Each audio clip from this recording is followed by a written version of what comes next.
Bonjour à tous. En 2023, la ville de Bruxelles a noté une augmentation de 13,9% du nombre de cyclistes présents sur les routes à l'heure de pointe matinale. Pour Thaïs, comme pour beaucoup d'autres, le vélo est devenu leur moyen de transport principal.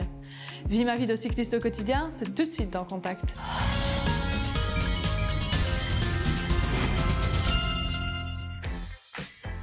Alors bonjour, je m'appelle Thaïs, j'ai 34 ans, je suis maman d'une petite fille. J'habite Bruxelles et je travaille chez ProVélo et je suis cycliste au quotidien. Donc là, je vais mettre mes derniers équipements, le serre-pantalon pour être bien visible, les lumières à l'avant et à l'arrière. J'ai d'abord été piétonne, puis j'ai appris à rouler à vélo quand j'étais petite. J'ai beaucoup emprunté les transports en commun et j'ai ensuite passé mon petit permis scooter avant d'avoir mon permis voiture pour repasser au vélo. Je suis bien consciente de ce que c'est en fait d'être à la place de l'autre utilisateur. Hop. Et comme on ne roule pas sur les trottoirs, je vais rejoindre la rue.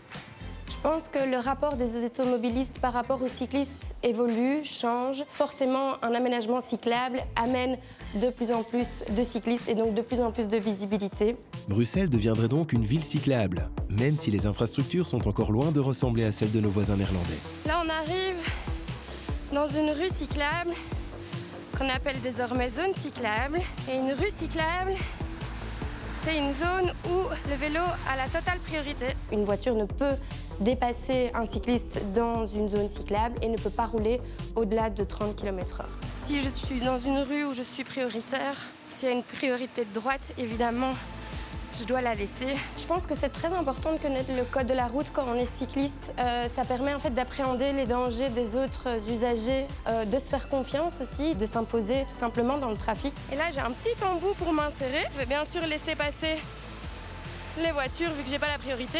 Alors en tant que cycliste, on a des aménagements et des droits particuliers sur la chaussée, notamment le fait de pouvoir rouler à deux de front. Il y a aussi la possibilité de rouler sur les bandes de bus quand le petit pictogramme et le panneau l'indiquent. Sur les bandes de bus, toutefois, on ne peut pas rouler à deux de front, ça c'est proscrit. La transition de la voiture vers la mobilité douce fait souvent peur, tout comme la conduite en ville. Mais peut-être que la clé, c'est de s'y prendre doucement, comme s'apprête à le découvrir Fanny. Salut Thaïs. Bonjour Fanny. Alors il paraît que tu te déplaces beaucoup en vélo. Est-ce que tu fais réellement tous tes déplacements à vélo? C'est quasi vrai. Donc j'ai vendu ma voiture pour faire quasi tous mes déplacements à vélo. Par exemple, quand je pars en week-end ou en vacances, là, je loue encore de temps en temps une voiture. Qu'est-ce qui te plaît le plus quand même du coup dans ce moyen de déplacement? Je passe à côté des voitures, je suis jamais dans les bouchons. C'est un vrai bonheur de prendre le vélo parce que c'est super rapide. Il paraît que tu as ton vélo ici, tu me montres un peu? Voilà mon vélo.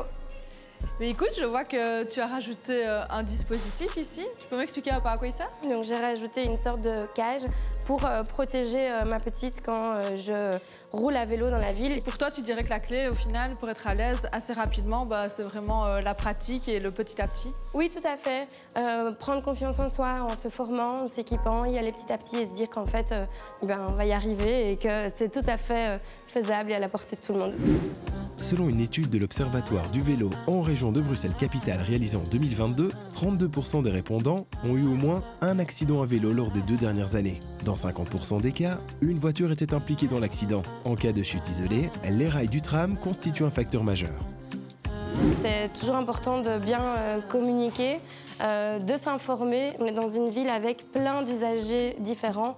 Et je pense que prendre les choses un petit peu plus doucement, ça permet aussi d'anticiper et d'être dans une conduite plus agréable pour tout le monde. Voilà, Contact, c'est déjà terminé pour aujourd'hui. Merci d'avoir été avec nous. Si vous avez encore des questions sur la sécurité routière, n'hésitez pas à nous les envoyer en scannant le QR code qui s'affiche juste au bas de votre écran. Quant à moi, je vous dis à la semaine prochaine et d'ici là, bonne route!